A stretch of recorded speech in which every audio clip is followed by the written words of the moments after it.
Good morning, Missio. Welcome to our time of teaching together. It's been 3 weeks of doing a distant worship together, which feels weird and awkward at times. And one of the things that we're really trying to do is connect everybody together. And so there's a couple of ways that we're going to be connecting over the next couple of weeks. One specific thing that we wanted to mention was the Tuesday night trivia night, right? Yes. That Alex and Kendall are putting together. It's going to be on Zoom. You should have gotten something in the email about it, and it's going to be super fun. I think it'll be a fun way for us to connect over Zoom. Again, Laura and I are we have the joy of teaching this morning together. Yes, we do. Before we dive in, I just want to give a reminder that we are going through scripture together from beginning to end, and it probably feels a little bit disjointed right about now because life feels a little bit disjointed right about now. So in the beginning, God creates the world, and the world is good, and the world is perfect, and we're in perfect relationship with God, and people are in perfect relationship with one another, and in perfect relationship with the world, with the earth. But from the beginning, people chose to grasp control for themselves and to choose for themselves to decide what's right and wrong, and to take that away from God. And that breaks that perfect relationship, and we aren't able to live in that harmony and that just perfect garden life that God intended for us from the beginning. But that's not the end of the story, that's the very beginning. And in fact, the entire story of Scripture is God's story of restoring that life that He intended for us, of bringing salvation, rescuing humanity, and bringing us back to that garden life with Him. And we hear a little bit more about His plan when we get to the story of Abraham.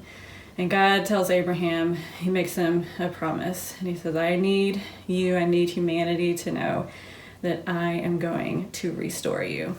I'm going to bring you salvation. That's this covenant that God makes with Abraham. He tells Abraham, I need you and I need the world to know that I am going to restore you, that help is coming. But that help is a long way off for the time. And so He also gives Abraham several other promises that will happen in the meantime to remind him, help is coming. See, I'm fulfilling this promise. I will fulfill my other promises. So He tells Abraham things like, I'm going to bless you, and your descendants are all going to live in this land. I'm going to give you this land to live in. So then there's a famine in the land, and so they actually move to Egypt. And during that time, God fulfills a promise, and He blesses them. And so they are blessed, they grow more powerful, and Pharaoh and the Egyptians start to fear them. And so Pharaoh enslaves the Israelites. And then 400 years later, God says, now's the time. He says, these people in this land that I have promised you, there's no good left in them, and they are hurting everyone around them. They're hurting this land. They have left no room for me, so it's time for judgment to come upon them. And that means it's time for me to fulfill this promise to you. So He raises up Moses, who we have talked about, and Moses leads Israel out of Egypt. And God performs these 10 plagues to help show Egypt His power, and through Moses He leads the Israelites out of Egypt. And in a final show of His power, He splits the Red Sea, and the Israelites cross through. And this is the point kind of no return, where now Israel is no longer participating in the way of life that they have known for 400 years. But they're not yet in this land that God has promised them. They're in this wilderness time between what they knew and where they're going. And God uses this time to once again give His promise and to renew His covenant with not just one person or one family, this whole nation. And so that's where we are in our story now. Israel is at the base of Mount Sinai, and Moses goes up on Mount Sinai, and Israel knows God's not only renewing this covenant and making this promise, but He's also saying, I'm going to give you stuff in the meantime, where I'm going to use you to let everyone in the world around you catch glimpses of this perfect garden life that I intended for everyone. And my presence is actually going to be among you. So the Israelites are so excited for this. Moses goes up to hear more about this covenant, and God shares more about what this will look like. It's there's only God. There's no other God for anyone to just vie attention with. There's just the one perfect God. There's no murder, there's no stealing, there's respect, there's honor, and there's the Sabbath, which we talked about last week. And the Sabbath is these rhythms of us releasing control and giving to God for Him to be the perfect creator. And there are these just little, really, I think, rhythms of us catching little glimpses of that garden life. And what we talked about last week is that Sabbath is so hard, that releasing control is so hard, being still is so hard. And we actually get an example of that right now in our story.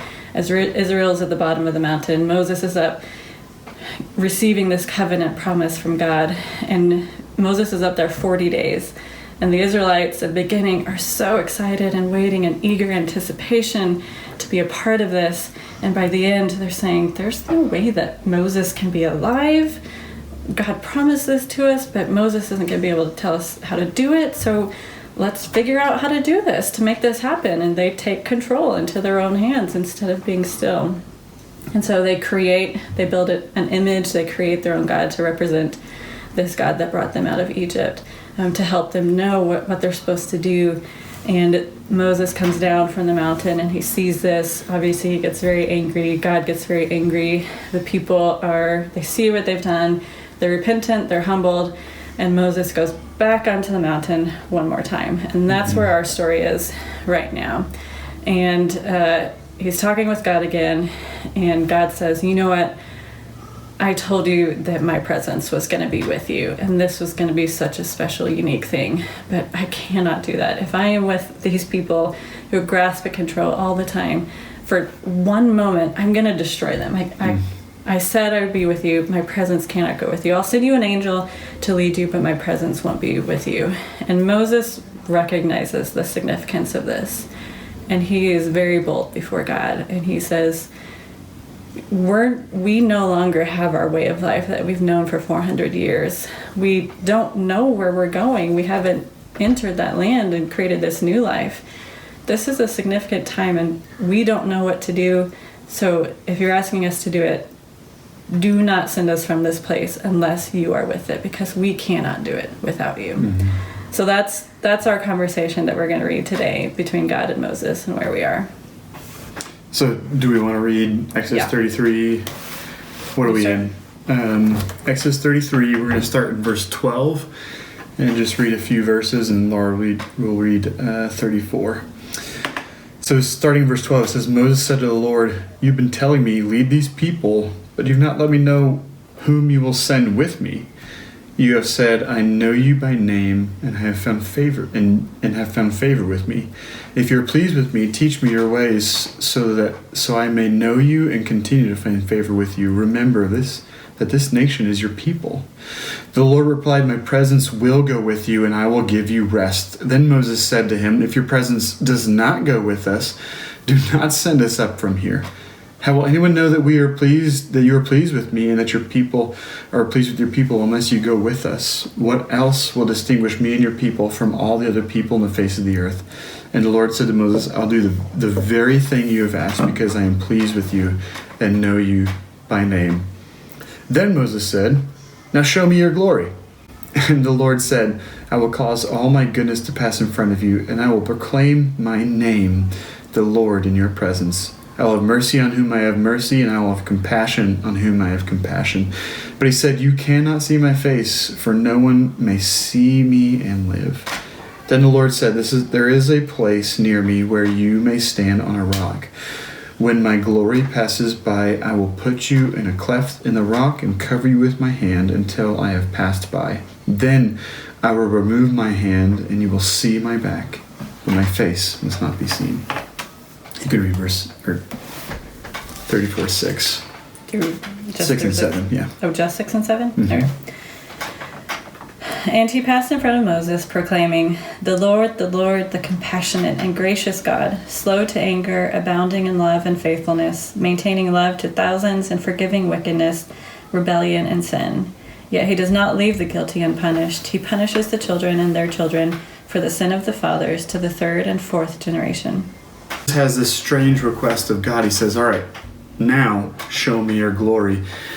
And I'm willing to bet that Moses was experiencing that emotional and mental toll of leading his people in the uncertainty of the next season that was ahead, right? He's heard God say, yes, I'm going to go with you, but my gut tells me that he's thinking, what does that look like? What does it actually look like for God to go with us into this unknown moment, into the desert? I don't know. What does it look like, God?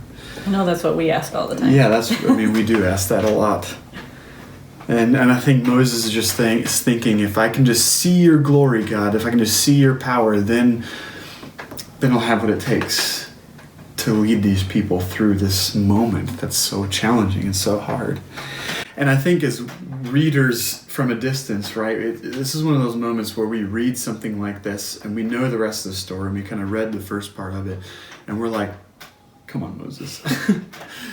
You just had all these things happen. You were just in Egypt and God showed up and he did these 10 wonders that showed his glory and presence.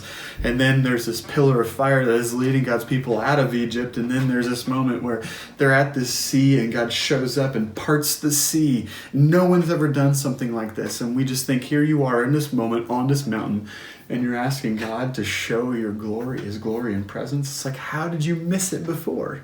And there are moments in my own story, moments in our story where we look at the things of God, the things that God has called us to, and we wonder, we find ourselves in Moses' shoes going, look, I don't know what the next step is. I mean, we moved to Seattle, we planted Missio, we've been leading people, and there are moments when we're going, look, God, I don't really know what's happening, so unless you show up and show me that you're still here, then I don't really know what's going on. And I think maybe 100 years from now, if somebody was to ever write our story down, 100 years from now, people would read it and they'd be like, come on, Jared, Laura, you guys... They're idiots. Yeah, there was obviously moments where God showed up and he did some incredible things. But I think this is part of the struggle of living faithfully when things aren't going the way that we think that they should, right?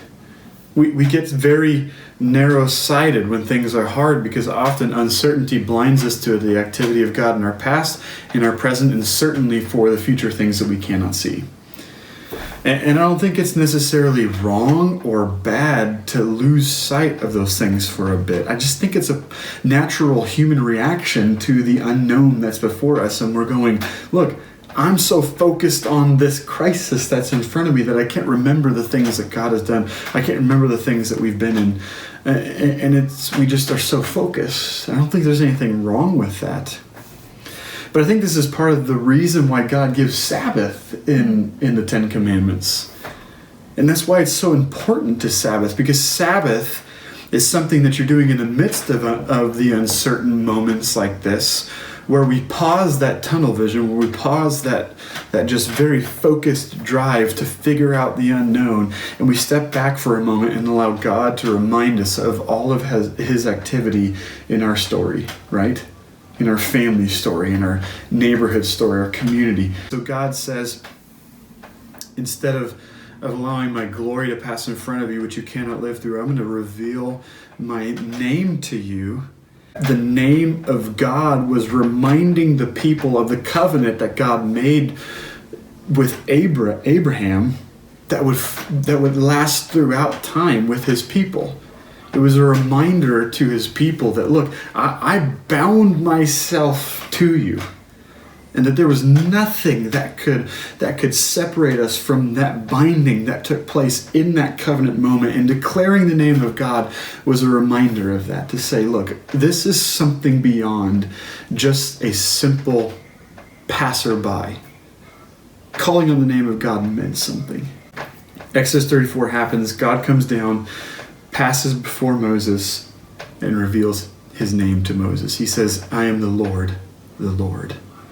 Right? And then what makes this so important, what makes this moment so impactful, is the way in which God declares his name and then goes on to describe the very nature and character that his name carries.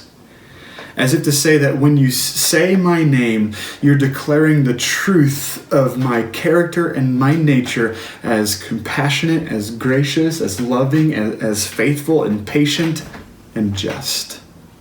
Right? This was the reason that the name of God was so important. Because it wasn't just saying an arbitrary name, it was an open declaration of the truth of God's character and nature to the world. And this is so important because Moses is getting ready to lead God's people through the wilderness. And I mean, talk about the unknown, talk about uncertainty. They didn't know how to get to the other side of the wilderness moment, right? This was completely unknown. And Moses pleads with God, go with us, go before us. And then he asks God to reveal his glory, to which God says, I can do you one better. I'm going to say my name to you. And in that name, you're going to know the content of my character. And the content of my character will be the thing that will remind you of my presence, no matter where you are. And see, this is what's really important about this. Because this was God saying, when you see compassion, when you see love, when you see faithfulness, when you see forgiveness, when you see justice taking place, that is a reminder that I am with you, that I am near. And it'll give you something to follow. So when you see my character, you'll know that it's me and you need to run towards it. Because that's me. That's my being moving throughout the uncertainty. That's how you're going to know where to go, by following the character and nature of my name. As I've been thinking about our own context, our own uncertainty, there is a reminder for us here as well. I was discussing with a friend this week that there will be a level of collective grief and mourning that will happen because of the loss that we are experiencing, the feelings of fear and uncertainty in this time. I mean, we're facing a moment that will change more than what we really understand that it will change. But in the midst of our wilderness experience that we are navigating, the way that we know that the presence of God is going with us is by looking at the very things that define his nature and character. When we see compassion, we know that God is near because God is the author of compassion. When we see forgiveness, when we see love, when we see grace being given to people, when we see patience and justice for people, we are reminded that God is near because God's character and nature are the origin of such things. That's how we know God is near. You know, as I have been troubled and saddened by the uncertainty that I feel, that we feel in this moment, this has been a lifeline for us, reminding us that we're not alone. We are not alone, Missio, in this. When we see the character and nature of God around us, it should give us hope. It should keep us going. It should give us faith. It doesn't mean that we ignore the trouble or we brush aside those the things that we see in our world, or the very real emotions that we're going through, or the spiritual disorientation that we are experiencing. But look for those glimpses of God's nature being spoken in our world as the character and nature of his name is displayed by the people around us. I think it also gives us something to cling to as God's people.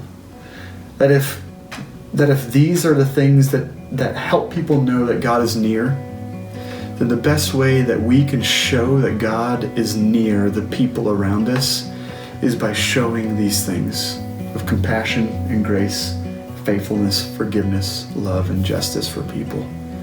That will show people that God is active and alive and near. So we're gonna try to do communion together virtually. So there's a link below this video for a Zoom meeting that we want everyone to click on and be able to participate in.